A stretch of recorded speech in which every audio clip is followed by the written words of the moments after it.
internet connection. You'd pay for my internet, and then you'd be like, hey, but you need to be able to do like 3 episodes a week. I'd be like, okay, I can do that because you're paying for the internet. And like, that seems harmless. Like, I don't know where you're getting your money from. Polly, are we negotiating? Did you just try to throw something into your contract?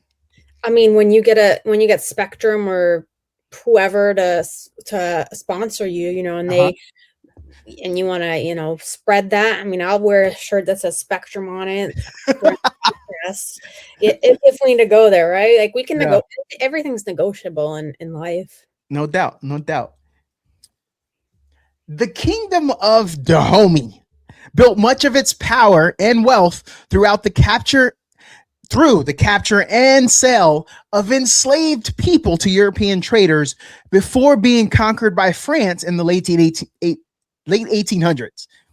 Its history continues to spark. Is there anything better than a trip getting ready? Nope. For a long journey where our podcast released a new epi, searching for a fade fiending, new fixation. Giving this a subscribe is the same sensation. Started with the day ones, they gave us fuel to support the season. Could have been anywhere in the world, but you're here for a reason. Notification bells, text with friends, all to let you know. Check your Bluetooth, connect, talking with Donato. Welcome in, everyone. This episode, may your summer be abundant. And when I look at it, I'm going to have to go and make an edit because I didn't spell abundant. I just put abundant. So, Polly, that's how my morning is starting off. How are you today? Well, I'm good. I thought you were thinking about bundt cakes when I read that. I'm going to crawl into a shell and hide. Should we judge people off of spelling mistakes? I mean, I do, but who are we to judge? Right. Okay. So it's not right because what are you there? 5th grade English teacher? You don't have that right unless someone asks you, hey, could you proofread? Could you correct? Could you assist?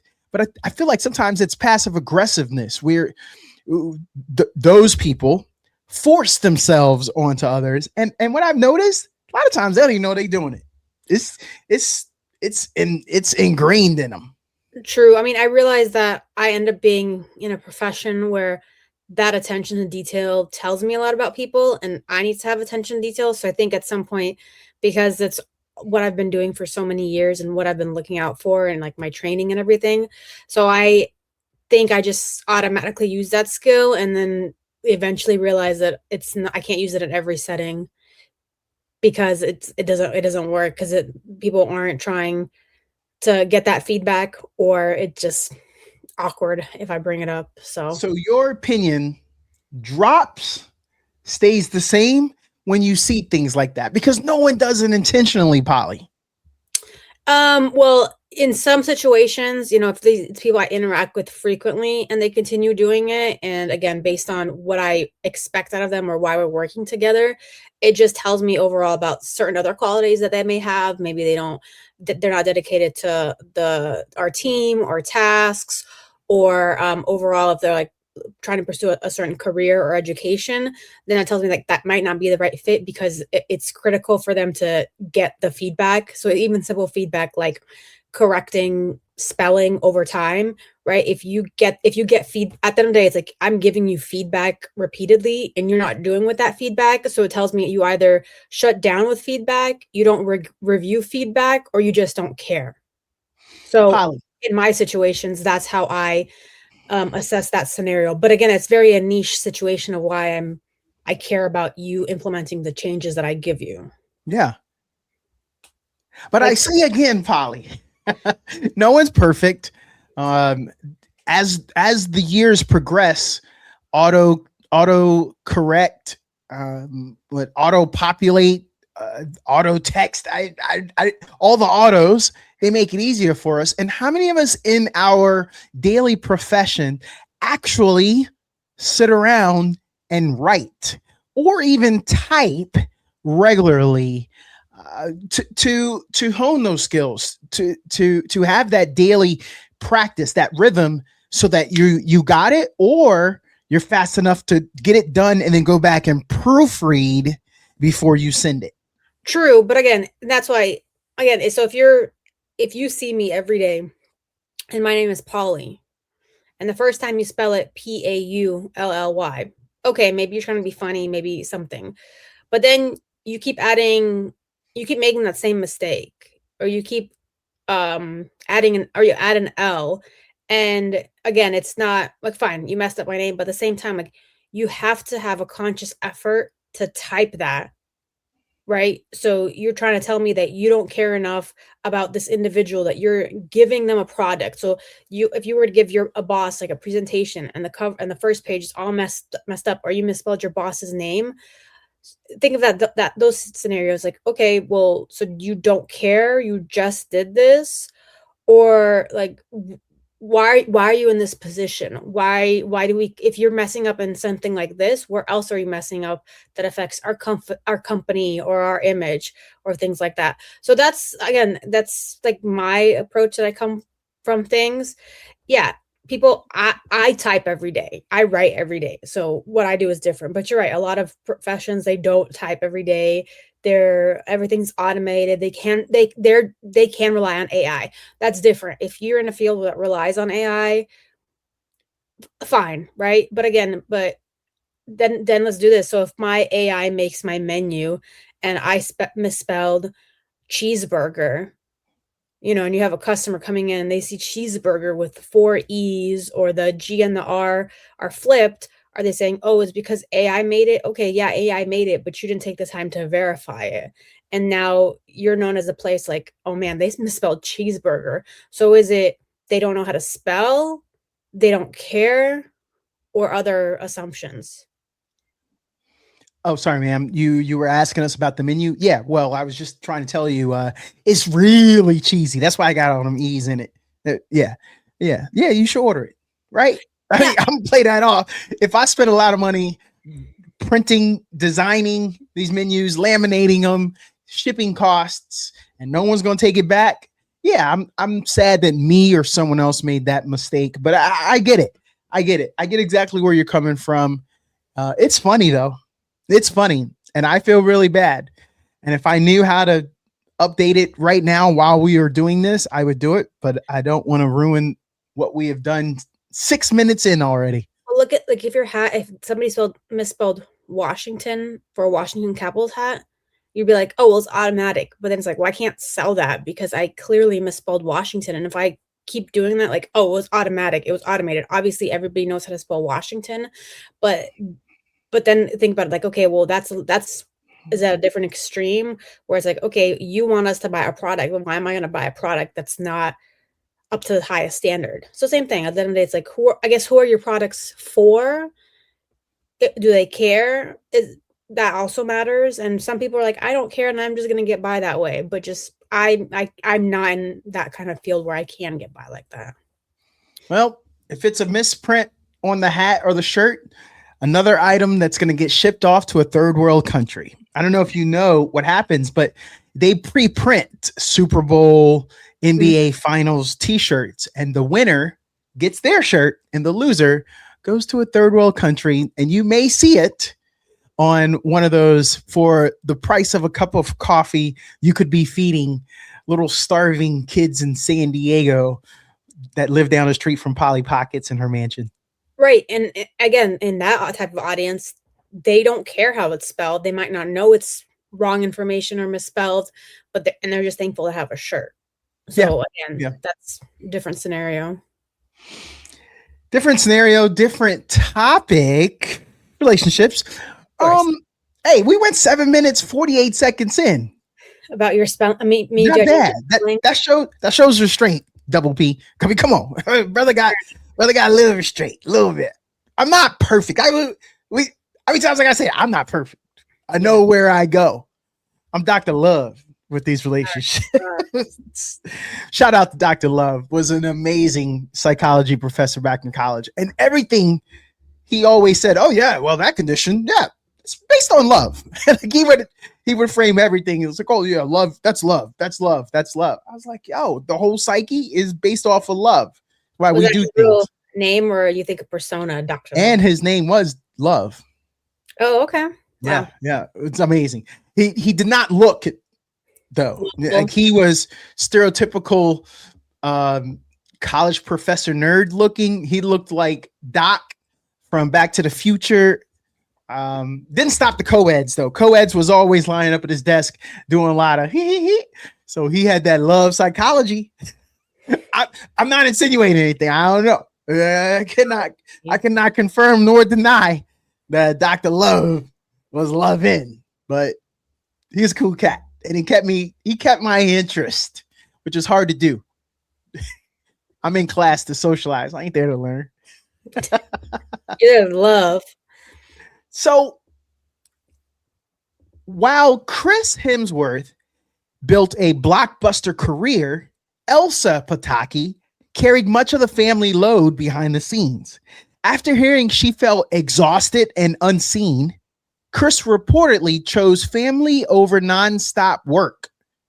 What does success mean without balance? I think what is that person's definition of success? Because for some people, they don't care about the balance, right? They just want, like, think of a star, and if their definition of success becomes like number one singer, top Billboard charts, 7 albums, they may be a recluse. They may not have a family. They may not want to do media marketing campaigns, because for them, their success is, I just want to do this. But for other people, their success is having that work-life balance. That's why some actors, they do their things and then we don't see them for a couple of years, decades, and then you're like, oh yeah, they were really big 10 years ago, or they did this franchise. So I think it's definitely like an individual maybe goal, but it also, I think it's also subject to change, because maybe he was maybe before he got married, that was his goal, right? Like just movie, and then they got married, and then had a family, and maybe he didn't realize it because he was still chasing that like single individual goal. But then after hearing about it, he's like, okay, maybe he took a step back and thought, well, you know what, I have all this success. I have enough movies. Clearly, like financially, if they've been smart, they're good. So he maybe can't afford, because a lot of people also in different situations can't afford to take certain breaks and have more of that balance that they'd want. So maybe it was like, okay, well, let me shift things a little bit, because now this is what my life looks like. So, for some people, success is being able to work from home, right? For other people, success is working until the age of 50 and then not. For other people, success is chasing all the degrees. And for some people, it's like, well, why are you continuing in school? Like, you don't have a job. But for other people, it's like, well, I get scholarships, I get a stipend. Like some people, that's their way of life. They can still go to school, make money, and it interests them, right? It's all different. But then the success can also be the people who got married young, had kids young, and by 30, they're done with their 5 kids and they're good. This makes me ask a question of you, of the statement that I always tell my wife. I always tell her, if I had all the money, I got all the money responsibility. So that money is being made by me traveling to China, to the Philippines, to Taiwan for business trips. But just know, you're going to be rolling around in your little Range Rover here, but I ain't going to never be here. That means all the kid activities and all that stuff falls on you. And she said, well, yeah, maybe we could spend some money like Ubering them to places, or pay a driver to take them places. Got all that. But that also means, who's helping that kid throw the curveball in the front yard? Nobody. Who's helping your kid become a switch hitter? Nobody. Or you now have to spend even more money and schedule a chance to put in. And then you fall victim to whatever successes or failures those coaches have, because they're not imparting your knowledge. They're not imparting your sensibilities, because you're not there. And so success without balance, there's a reason that very few guys that play in the NBA have their kids make it to the NBA. A lot of people pick on Michael Jordan because both of his sons didn't blow up. I believe they both played in college. Neither made it to the G League or the NBA, and one's got the cocaine issues and police issues that's going on right now. That's easy to do because he was off being Michael Jordan, chasing NBA, chasing Major League Baseball, chasing Space Jam and his own interests. I'm not saying he didn't spend time with the kids, but I'm saying, do you agree or disagree with that? Well, you can't have everything, but it also, so you were talking about, like, it sounds like your success is having kids be able to be a switch hitter. But I think majority of people, I think that they know that they can be more successful by having a secure job and getting money than focusing their attention on kids, and their kids being a rare athlete. Because how many kids start young and then grow up to be like phenoms and athletes, right? It's much harder to go be an NFL quarterback than it is to have a job that gives you, we'll say 120K, right? Because at the end of the day, there's a lot more positions that will give you a certain amount of money and a certain amount of financial stability. Whereas with sports, it's like, okay, cool. I mean, how many college seniors or how many people in high school played football, played quarterback, then played quarterback in college, and then we're even remotely close to being considered for the NFL draft? Like, those numbers are small.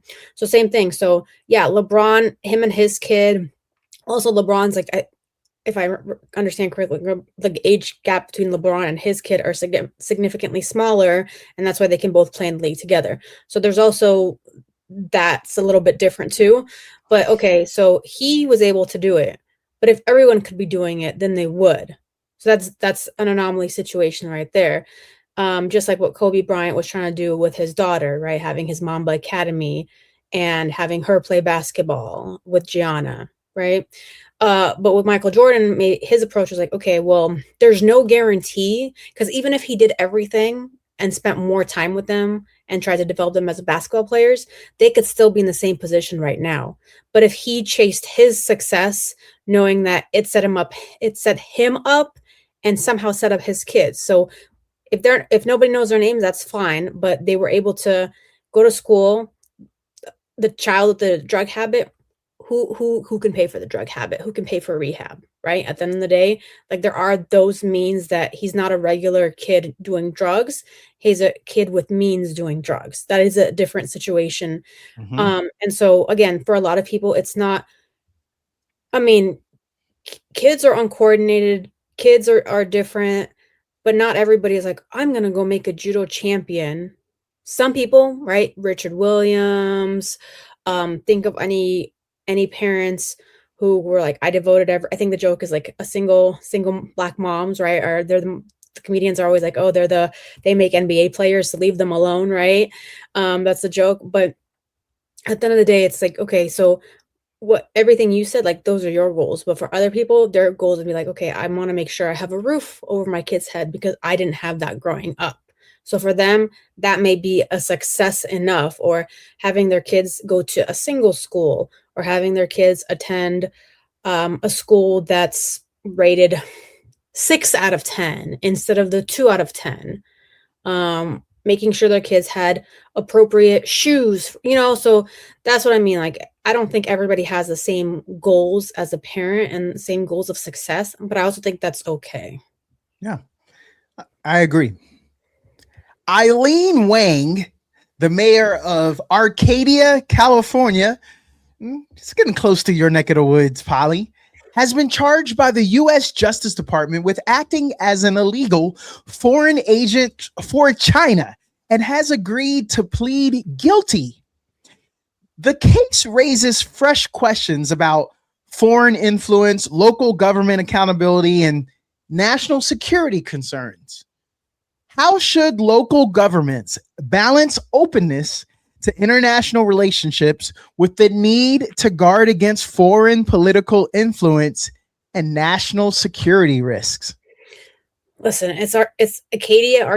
What is it? Arcadia. Nobody cares about what they have to offer. But two, I mean, like, I'm sure we have it. Like, you can't accept gifts from this certain amount. Yes. You can't take this from certain people. So was this all known and somebody turned a blind eye? Like, I think there were patterns, but I also think was okay if this was New York City, Miami, like a bigger municipality, there'd be more eyes on it.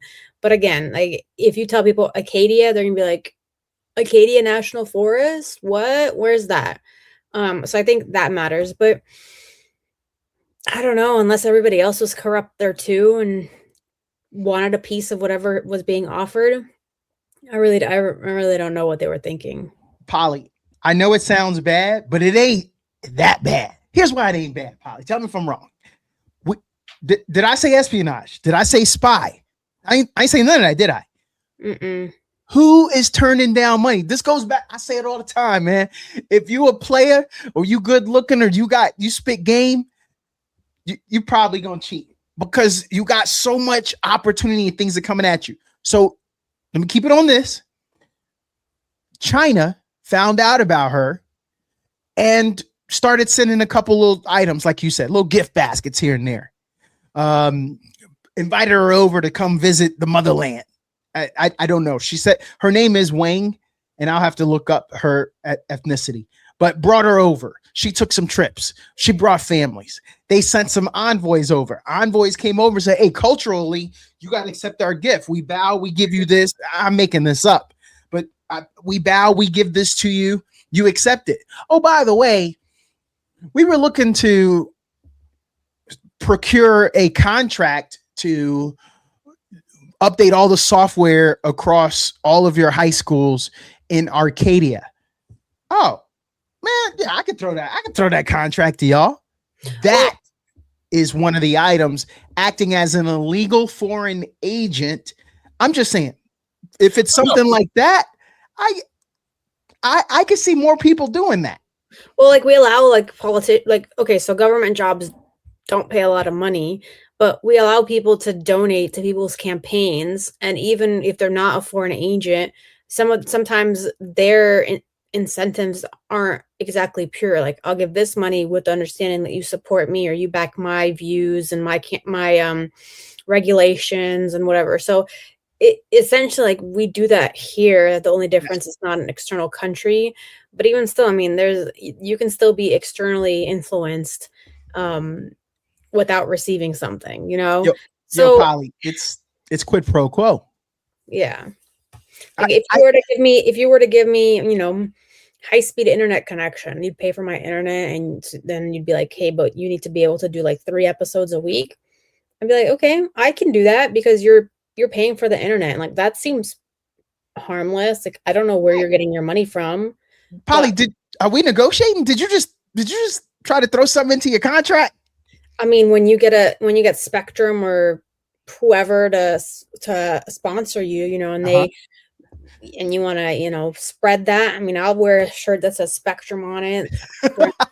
It's definitely to go there, right? Like, we can negotiate. Everything's negotiable in life. No doubt, no doubt. The Kingdom of Dahomey built much of its power and wealth through the capture and sale of enslaved people to European traders before being conquered by France in the late 1800s. Its history continues to spark debate over accountability, colonialism, and the shared roles different powers played in the transatlantic slave trade.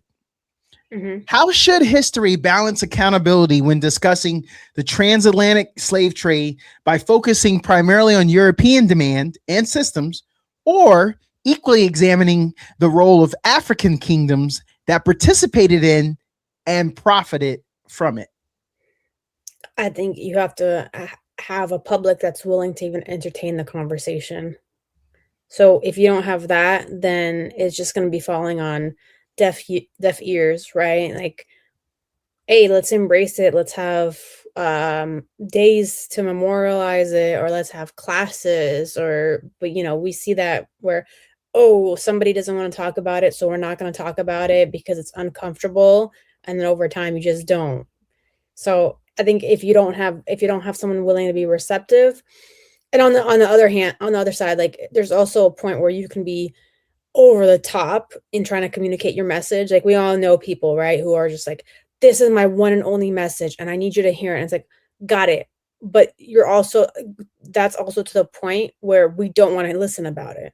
Like if you had someone who all they wanted to talk about was your least favorite sport 24/7, all they wanted to talk about was this sport, and you're a sports person, but even you're like, I can't do it. I can't have the same conversation about this. It's like a never ending loop. So you just become immune to it.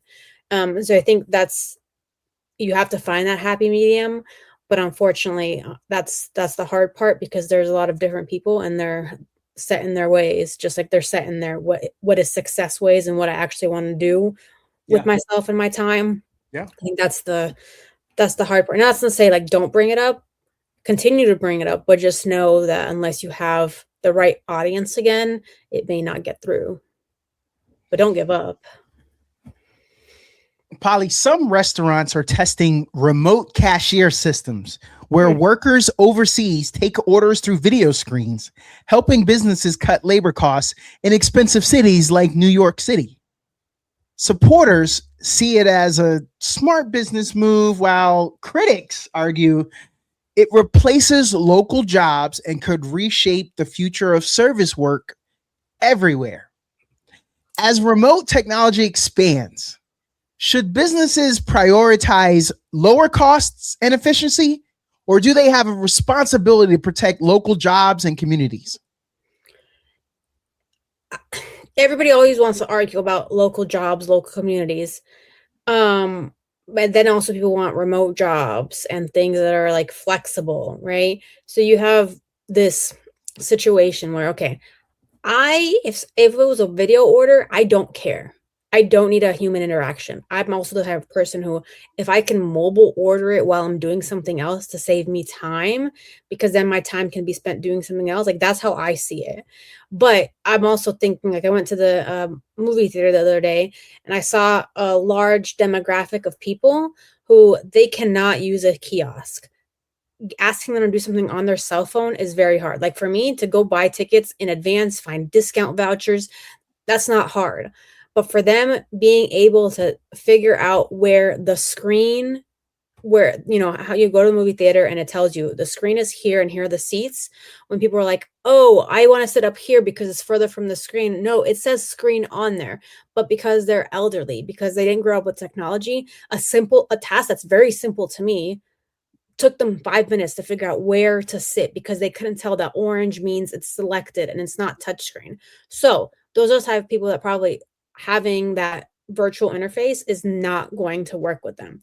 On the other hand, right, it also, yes, okay, there are people who they can easily do shift work, but then there's other people who can't do shift work because I can't work 5 to 2 because I have to make sure my kid goes to school. So I need something that's remote, online, DoorDash, something different, right, to fit my needs. So we always hear the argument, it's taking away local jobs, but does the local population, is there enough of that local population to even fill those jobs? Mm-hmm. Yeah. Or who want them? Because that also local population could be better off saying, let me find a job that suits my schedule because I want to go to school.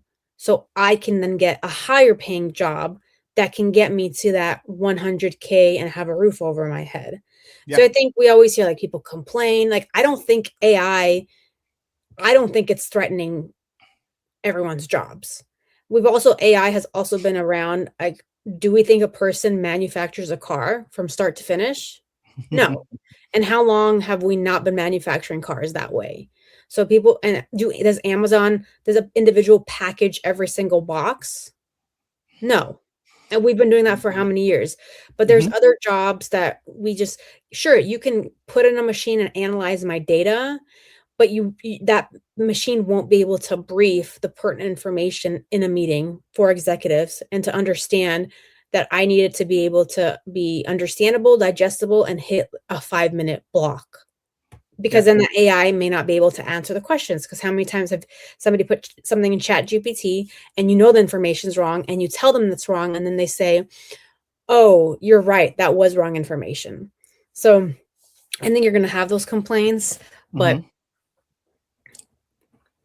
I don't think there's enough local jobs that are being affected. I think that's just a nice argument. I think that if this does take hold, if all of the McDonald's or fast food places are doing that, I think it just means it's time for us to pivot. If everyone is paying $2 an hour to someone over in the Philippines that's taking the orders, then that tells you how much it costs to do that work. And if no one here in America can or is willing to do it for $2 an hour, I know that's well below the minimum wage, but just stay with me on the example, people. Then it's time to pivot. We go to different jobs. Yes. Everyone, those days where your mama in high school worked at McDonald's and then you in high school worked at McDonald's, it sounds like those days are over. Well, it's okay. It's called evolution. You also see, like, look at the malls, right? So all the mall jobs that people had working at stores in the malls, like malls are shut down, malls are closed. Like who works at the movie theater anymore? Like the movie theater, it's still a good experience, but it's dead. If you go, like there used to be like 4 concession stands. Now there's 1 and only 1 cashier. Yes. Right. So yeah, and also, but at the same time, now, okay, McDonald's can spend $2 getting that manual order or the chat, the AI order going. Yeah. But at the end of the day, you still need people there. So now you can still have people and maybe pay them more because you're saving elsewhere. Yeah. I mean, I had to order at a fast food place. I ordered online. Their food wasn't ready. They lost my order, so that's what I'm saying. Like, AI can't take all your jobs. Like, this machine told me my order would be ready at this time. It said it's ready. It gave me a different order number, but there was still 4 people who had all like 20 online orders who still had to be there to oversee it because somehow my order was not ready on time and received a different order number than what the machine told me it was. So maybe those people, instead of getting 15, can now one day get 20. So there's that. Yeah, I see us moving away, and if they can save the money, I am not offended by that. I'm not either. It allows them to potentially cut costs, which helps us in the long run.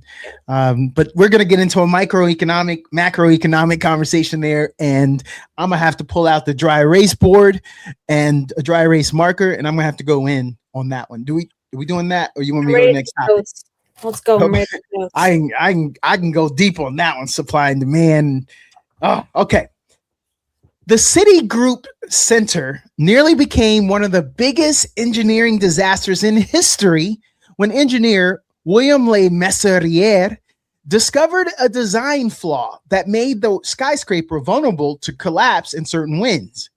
Instead of hiding it, he secretly helped coordinate emergency overnight repairs while thousands worked inside unaware, and Hurricane Ella approached the city.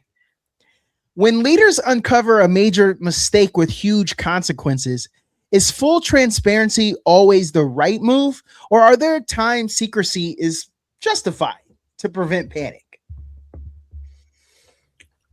I think it can be justified, because if you were to tell that same group of people about the building, now, right, that was successful, right? Sounds like it was successful. He diverted.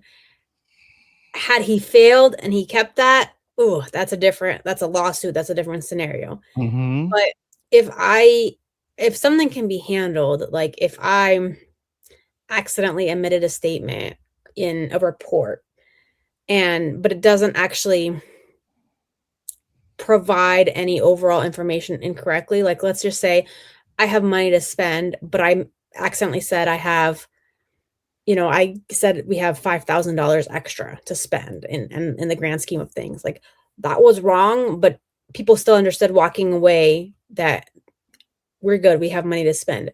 So I really think that's why we have like cost benefit. We weigh risks, whether it's a smart risk or can we take the risk or can we not, right? We have that, or sorry, calculated risk. There you go. So I think it definitely is, you have to be confident that what you're about to do is the right move. Now, and it can always backfire, and we hear about it, right? Like, but blatantly lying and I think it's scenario based. I hate to say it. I think that's the situation, right? Yeah. No, I get that. I want to pivot to another. Let's talk about mentorship. Let's. So the messages were leaked of a woman teaching her younger sister how to get a top athlete while in college like she did. Ooh.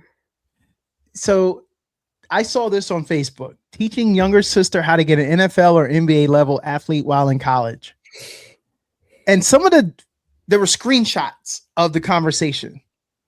So the younger sister said, I want a football player, NFL, preferably a tall chocolate one, like you did. I want your life.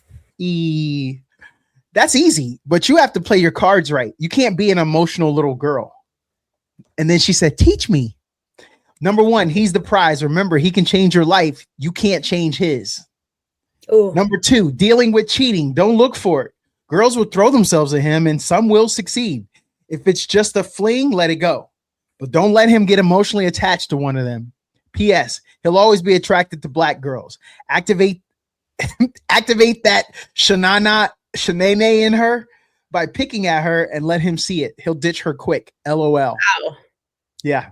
I guess some white girls wrote this. What was that? Some white girls definitely wrote this. If she's like us, it'll be harder because more than likely she's playing to win him too. Make him choose. Number three, be an asset. Be an asset. Him. I think she miswrote that. Fold his clothes, buy and bring him his food, do his homework, completely integrate it yourself in his life to where he can't function without you. Number four, don't embarrass him. Don't cheat. Don't text other men. His cute friends and teammates will try you. Big googly eyes. Ignore it. Just in case the relationship goes south, another athlete will see you as gold. Lastly, oh, there's more. There's more. I'm just going to stop here. Go completely wild on him in bed. Use throat spray. Do any and everything. Be spontaneous. Make it go down anytime, anywhere. Honestly, though, I feel like although she's very, trying to make sure it's an NFL, future NFL or current NFL player, she's not giving wrong advice in life in general, right? Because that's also like, if you find a right man, and he doesn't have to be an NFL player, but let's say he makes enough money and you can be comfortable. Hey, if you feed him, you fold his clothes and you can go wild in bed, he ain't going go somewhere. And he'll probably have less items to choose from when it comes to cheating, right? I mean, that's funny. And does it happen? Probably. Like, I still don't understand why Travis Hunter is with his girl. And he gave her that pink ass Jeep for his Mother's Day. I guess I also missed the point where they had a kid, but whatever, right? And he should have left her a long time ago because her actions do not demonstrate that she's there forever, but maybe she's trying to prove us wrong, or at least that she's there for more than a year. Anyway, right? Like, this is going to happen. And on the flip side, those NFL, NBA players, like you just have to be smart, right? Then we have an issue with like PJ Washington at some point, or Anthony Edwards. There you go. He told his baby mama, "Look, I'm gonna just give you the mill right now, yeah, and I don't want to hear from you ever again." Cardi B's guy, I guess Mm-hmm. they're not together, right? How many does he have? So like, you see this, whether it's from the females trying to play the guys, or from the guys just playing the field too. Yeah, it's like, with more power comes more responsibility type of Spider-Man statement going on. But at least she's trying to tell her sister and warn her, because it's like, some people don't know that. Some people will be like, oh, he doesn't love me. Okay, chick, well, like, you are hard to deal with. You just want to be with him, but you also have flaws, right? At least this way. Like, and though both girls can have flaws, but at least it's making your flaws seem like they're not that bad that somebody could, like, needs to have. Polly, you like to run on treadmills? Not my favorite, but I'm learning because of the weather. In 1817, civil engineer William Cubitt created the prison treadmill after seeing idle inmates in a Bury Street Edmonds jail, turning punishment into exhausting, measurable labor. Originally designed for prisons, the treadmill later evolved into one of the world's most common fitness machines. Polly, how do you think inventions created for punishment or labor end up being repurposed into tools people willingly use today? Well, because things like that, scenario based, right? If you're in climates where you don't have, or females who typically have to think of 5 million more things when they're running if it's not safe, you know. But what you do is you add a TV, you watch Netflix, you listen to something, and you like force to make it yourself more enjoyable, or you realize about maybe the time that you're saving. Not necessarily by the running, but okay, now you can just like hop on and do it at your convenience. Because I mean, I'm sure there's other devices created that were for punishment, but here we are. We do them. I'm gonna stay in the 1800s. Let's do it. In 1877, travelers in western Texas witnessed a jaguar chase down a pronghorn antelope, leap onto its back, and fatally attack it in one of the most vivid first-hand accounts of jaguar hunting ever documented on American soil. Nearly 150 years later, the predator once feared across Texas is now almost entirely gone from the U.S., surviving only as an occasional sighting near the border down by Mexico. What does the story tell us about how dramatically America's wildlife landscape has changed over the last century? Oh, I mean, yeah, we've cars, highways, industrialization, all of that, right? I mean, like that's why for some point we just started on the East Coast, and then we made it out west, and Yes. we discovered things. But yeah, like ever-changing technology and ever-changing capability. I mean, just think of how much new construction in the past decade has been built, right? People were like in Texas, they're so mad about Californians coming out there, yet there's so many new homes, especially in those areas where it's like, okay, what's the risk of building a house here? Yeah, we might have some tornadoes, but we may not. Same place, things like other places. Like, okay, yeah, it snows, but can we build something and take over this? So it just different landscape opportunity, and you can sit and blame people, but at the same time, you can't tell me somebody else wasn't going to come here and do that. Yeah, no, you can't. It's progress, but I would be shocked if I saw a jaguar. God, that would crazy. That'd be crazy to see one. River otters. Turkeys in my neighborhood. I didn't think I would have that, but here I do. Yeah. River otters. Well, since we talking animals, they may look playful, but they're highly efficient predators, capable of infiltrating beaver lodges through underwater tunnels, killing the beaver inside, taking over the lodge for winter shelter. It's a brutal reminder that nature often looks a lot different than the cute viral clips we're used to seeing. Why do you think people tend to romanticize certain wild animals while ignoring the harsher realities of how they actually survive? Cartoons. I think cartoons play a big role. Yes. If you ask me to tell you what's the difference between a beaver and otter, I have no idea. Like, is hoppers beavers? Are they otters? Does it matter? It was a beaver. The beavers have the big flat tail.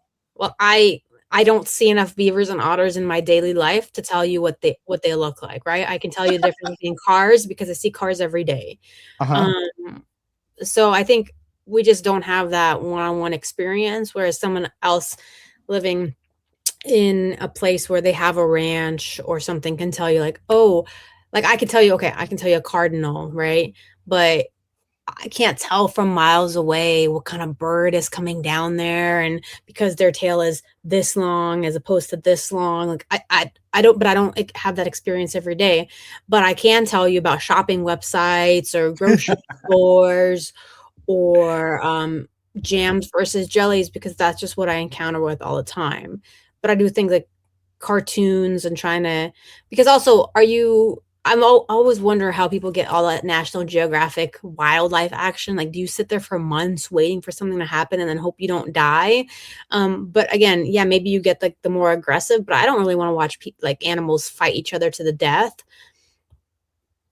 So I think there's that. And also, like, you assume smaller animals are like cuter, not as threatening. Like, if I tell you otter and beaver and snake, you're probably gonna be like, oh, snakes attack stuff, even though there's snakes that are completely harmless and all they do is just like eat, I don't know, berries or something. Yeah.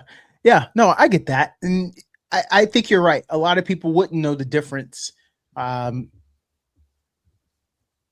I'm pretty familiar. I even had a gentleman who he was the mink man, but we talked minks, we talked otters, and some of us know the difference. We know the differences there. The same way as like we think certain dogs are cuter, like we assume small dogs are cute even though they won't stop yapping, and then you assume pit bulls are like the world's biggest enemy, even though some of them are just like stubborn and sweet and they just will roll over for you. But we also assume like dogs and cats are okay to have as pets, but if you say snake, that's the end of the world, right?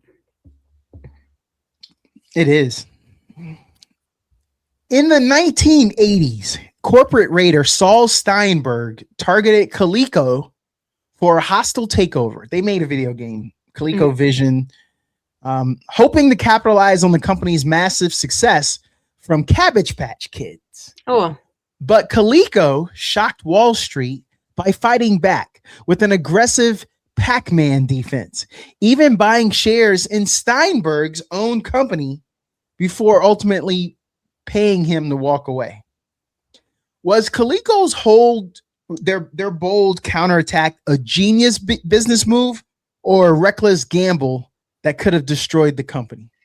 I think everything can be a gamble. Whether it's reckless, it just depends on how much analysis, if any, their team did. Because you watch shows and people are just like, oh yeah, just do it. I don't care what happens, just do it. So at the end of the day, if it was successful, genius. If it went back, oh, they gambled. But you don't know that. Just like all these people who invest in companies, or where Amazon is now as opposed to where it was 20 years ago, be like, oh, Amazon, that's stupid. Who's going to sit at home and buy, we're the world of going into the store. But now, like, who also thought malls were going to die? Yeah. And sit vacant because mall culture was a thing where you would go after school and hang out at the mall. Now you don't. Now you Netflix and chill after school or whatever, right? Yeah. So everything, if it's successful, oh yeah, that was smart. If it was not, oof, that's a gamble. And that's why it can be called a gambling problem. Yes. Losing money. But if you're successful, oh, gambling genius, pro, or he rigged it. Mm-hmm. After inheriting the massive King Ranch in debt after her husband's death, Henrietta Maria Chamberlain King transformed it into one of the most successful ranching empires in America, expanding its land by pioneering cattle breeding and helping build South Texas communities like Kingsville. Remember, her last name was King. Yeah. Her legacy raises a bigger question about leadership, resilience, and how history often overlooks the women behind major empires. How do stories like Henrietta King's change the way we think about who really shapes business, legacy, and American history? Well, I think we're still living in a culture where that doesn't accept that women can be successful, right? We think that women in leadership roles is new and novel. But who do we think of head of household? We put head of household for like income tax purposes is like maybe usually the person who makes the money, right? I think that's where it comes from. But then who runs the household at home? The women typically, right? The mother role. Who knows where every kid's jacket is, how to pack lunches, what appointments need to be made, right? And so, okay, so if we assume they can run a successful household, like that is their job. That is also a full-time important job. And so, yeah, when someone passes or stuff still has to happen, right? Like moms still have to make things happen. If she's sick, if people are sick, like the ball keeps rolling. There's no days off. So how is that different from then going to a company like, okay, well, here's the facts. Okay, I might not know specifically all the guns needed to maintain my ranch, but okay, but what do we need? Okay, we need security, we need animal feed. Okay, that's just like feeding my kids. So what can these people eat? The same way as like what dietary restrictions can the kids eat, or age appropriate things can they eat? So it's like it's no different. And so people are just always, shocked that women do it. I don't think it gets talked enough about because we always assume that it's always the guys, guys, guys. So you're telling me for centuries only men are capable of making decisions and women just are a breeding ground to have offspring? Like, no. Women have been developing, just like there's dumb guys, there's dumb women, but we always make somehow show like, oh, the guys were genius, he was reckless but he's a genius. So it probably doesn't get highlighted enough today because most people would assume Kingsville is named after a man, not a woman, because no woman can be a king type of thing. But you want a strong woman on your team because she will not take no for an answer and she'll get stuff done. Yeah. You ever been to Finland? Yes. I figured you have. Polly, you be getting out there, girl. You'll never offer nobody a seat on the jets. One of your little experiences. No. Hey, was it true or was it not true that you had a trip planned to Eastern Europe for this summer? No. Okay. I thought you did. Maybe I confused you with another one of the co-hosts that normally comes on. Probably. Well, let's talk a little bit about Finland. They don't get talked about enough. Lauri Torni, later known as Larry Thorne, was a Finnish soldier who famously fought for Finland, Germany, and the United States, making him one of military history's most unusual figures. His legacy is debated because he was both a decorated war hero and someone who served with the Waffen SS, later joining the United States Army Special Forces. Does Lauri Torni's military skill outweigh the controversy surrounding the causes and armies he chose to fight for? And let me go back on this one too. So when he fought for Finland, it was against Russia because he didn't want Russia to come over and invade. And then, so he hated Russians. Okay. So when the Germans started fighting the Russians, he jumped in with Germany to fight the Russians. And then he later came to America and fought the United States Army when the United States Army was fighting against communism over in Vietnam. So he's always been fighting against communism and Russia. So with all of that, does Lauri Torni's military skill outweigh the controversy surrounding the causes and armies he chose to fight for? That's a dangerous route to take because, like, oh yeah, you could say, let's say he's fighting the bad guy, but who decides if he's fighting for the right cause? Because okay, so he says I'm fighting against Russia. Okay, yeah, Russia's bad. I'm fighting against Vietnam. Vietnam's bad. But then even though when we analyze later, it's like, ooh, was it the right move for a certain country to be invading another country? So, or is he just skilled militarily and they said, I don't really care? Because nowadays, if you do that, like, oh, your allegiance, just talk about you're supporting foreign nationals. You can't do that, even though you're a great assassin. Mm-hmm. Yeah, in the private sector, if somebody needs, a kill job, we'll hire the best out there. We don't care who he worked for before. We just want to get the job done. So I think that's the argument that they're trying to say. Well, obviously he was a military asset, but that's because I think also the narrative that's trying to be painted is that he picked the right side. Yeah. Had he fought for the Russians, then Vietnam, then whoever we deemed the enemy, we wouldn't have the same narrative. Yeah. Dwayne Johnson, The Rock. Yeah. Sparked debate after wearing a skirt-inspired look. Yes. And pointing to Polynesian tradition, saying some of the most masculine men in his culture wear garments like that with pride. Does cultural context change how people judge fashion choices, or do public figures get judged by a different standard? I think public figures may not get judged by a different standard, but they're just always going to be judged more. And I think we use the cultural context to try to justify certain things or maybe try to bring awareness. I think in this situation, considering like this is the first time I think he's done it, maybe he is trying to bring awareness. But maybe also he's trying to, in a way, highlight that we want to tie this to a culture, but why can't we just tie this to allowing people to wear whatever they want to wear? But of course, celebrities are always gonna get under more scrutiny. Like, we never talk about the Scottish with all the kilts that they wear. I mean, that's a skirt, but we're okay with people dressing up and wearing that for however long they've been doing that. But the moment somebody wears a skirt and it's not tied to something that we're comfortable with, it's the end of the world. Yeah. Like, I listen, I guess that this way, if they're trying to support something and this is a way for them to do outreach, power to them. He's not going to lose. If he does lose fans over that, he'll be okay. In 2013, Tom Hanks turned a simple taxi ride into an unforgettable friendship after bonding with a New York driver who nicknamed himself Mr. Ferrari. Weeks later, Hanks invited him to his Broadway show, showing how small acts of kindness can leave a lasting impact. Do moments like this reveal a celebrity's true character, or can one kind interaction never tell the full story?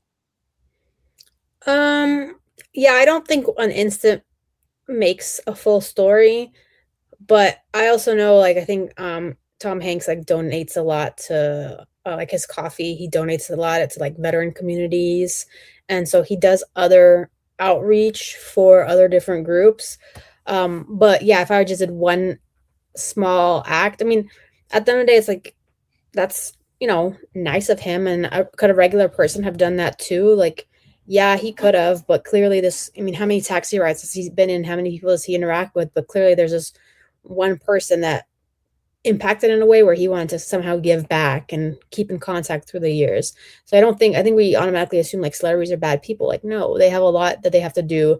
If there's 20 million people who want to talk to me, I don't have time to talk to every single person. So if I come off as short, or you're asking the same question over and over again, and yeah, like, because you get tired as a regular individual.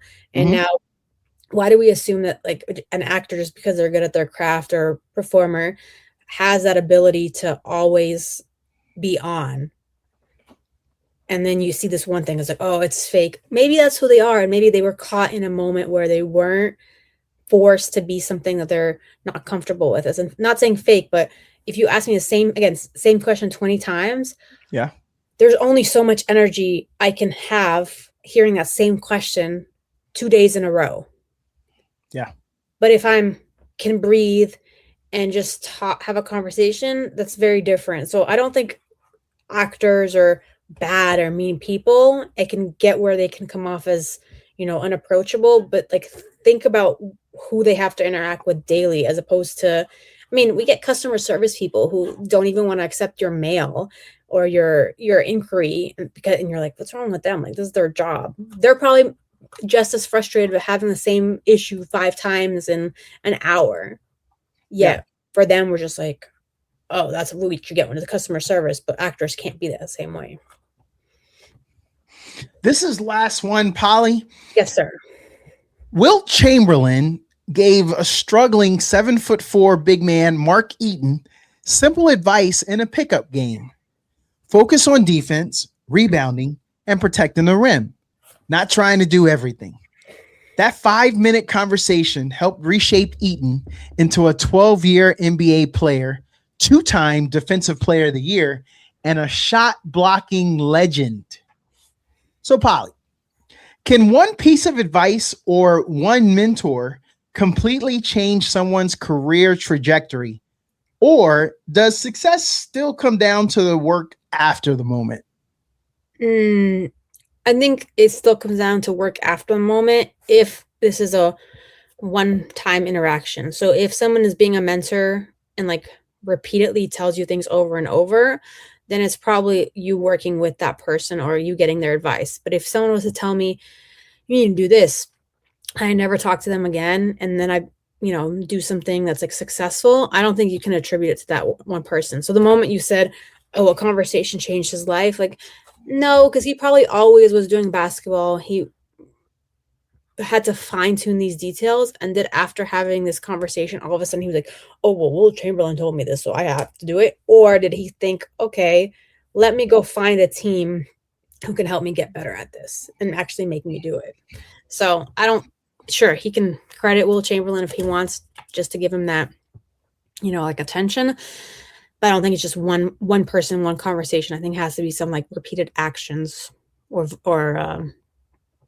phrases, reminders. Reminder that Polly Pockets does make stops on this podcast with us, and it's always fun. Thank you for coming on. Thank you for talking with Donato. Have a great day. Thanks, you too. Until next time.